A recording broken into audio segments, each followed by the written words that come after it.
வணக்கம், welcome to thiyonilapradeep kitchen. இன்னைக்கு நம்ம பார்க்க போற recipe north Indian street food முட்டை புர்ஜி தான் எப்படி பண்றது அப்படின்னு பார்க்க போறோம். இந்த முட்டை புர்ஜி பண்றதுக்கு ஒரு கடாயில 1 டேபிள் ஸ்பூன் அளவு எண்ணெய் சேர்த்துக்கோங்க. அடுத்து இதுல 2 இன்ச் அளவு இஞ்சி, 2 பச்சை மிளகாய் பொடியா நறுக்கி சேர்த்துக்கோங்க.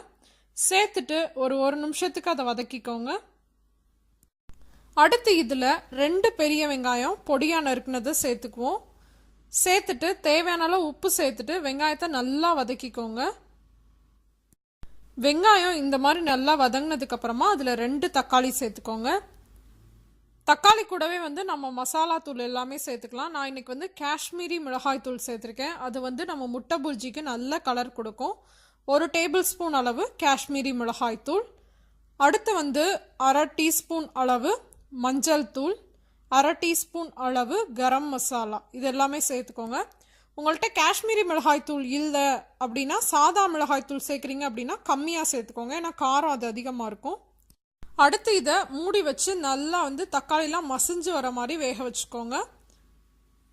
தக்காளி வதங்கிட்டு இருக்க சமயத்தில் நம்ம முட்டையை ரெடி பண்ணிக்கலாம்.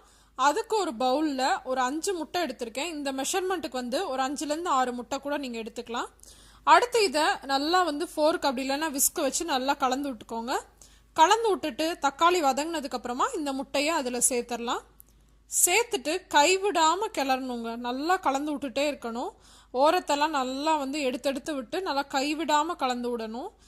இந்த முட்டை புர்ஜி பார்த்தீங்கன்னா ரொம்ப பொடி பொடியாக ஆயிடணும்.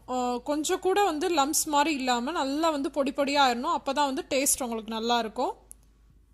மீடியம் ஃப்ளேமில் வச்சுட்டே ஃபஸ்ட்டு முட்டையை கலந்து விடுங்க. அப்புறம் ஹை ஃப்ளேமில் வச்சுக்கலாம். ஏன்னா எடுத்தோடனே ஹை ஃப்ளேமில் வச்சிங்கன்னா பெரிய பெரிய கட்டியாக ஃபார்ம் ஆயிரும். அப்படி பண்ணிங்க அப்படின்னா இந்த முட்டை புர்ஜி நல்லா இருக்காது. அதனால் கடைசி 1 நிமிஷம் மட்டும் நான் ஹை ஃப்ளேமில் வச்சுட்டு நல்லா வதக்கி விட்டுக்கோங்க.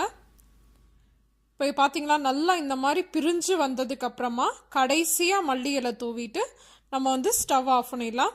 கடைசியாக உங்களுக்கு காரம் பத்தலை அப்படின்னா நீங்கள் மிளகுத்தூள் சேர்த்துக்கலாம். ஆனால் கரெக்டாக தான் இருக்கும். ஏன்னா நம்ம பச்சை மிளகாய் சேர்த்துருக்கோம், அப்புறம் மிளகாய் தூளும் சேர்த்துருக்கனால கரெக்டாக தான் இருக்கும் காரம். இதை பார்த்தீங்கன்னா நீங்கள் சப்பாத்தி கூட சர்வ் பண்ணிங்கன்னா ரொம்ப சூப்பராக இருக்குங்க. சப்பாத்தி கூட மட்டும் இல்லை, கோதுமை பரோட்டா இந்த மாதிரிலாம் செஞ்சு சர்வ் பண்ணிங்கனாலும் ரொம்ப நல்லாயிருக்கும். அப்புறம் சாதத்துக்கும் நீங்கள் வச்சு சாப்பிட்லாம், அவ்வளோ சூப்பராக இருக்கும். நார்த் இந்தியாவில் இது ரொம்ப ஃபேமஸான ஸ்ட்ரீட் ரெசிபி. கண்டிப்பாக இதை ட்ரை பண்ணி பார்த்துட்டு எப்படி இருந்துச்சு அப்படின்ற உங்கள் கமெண்ட்ஸ் அண்ட் ஃபீட்பேக்ஸை மறக்காமல் என் கூட ஷேர் பண்ணிக்கோங்க. இந்த ரெசிபி உங்களுக்கு பிடிச்சிருந்துச்சுன்னா லைக் பண்ணி ஷேர் பண்ணுங்கள். இன்னொரு இன்ட்ரெஸ்டிங்கான ரெசிபியோட உங்கள் எல்லாரையும் சந்திக்கிறேன். அதுவரை உங்களிடமிருந்து விடைபெறுவது உங்கள் தியோனிலா பிரதீப். தேங்க்யூ.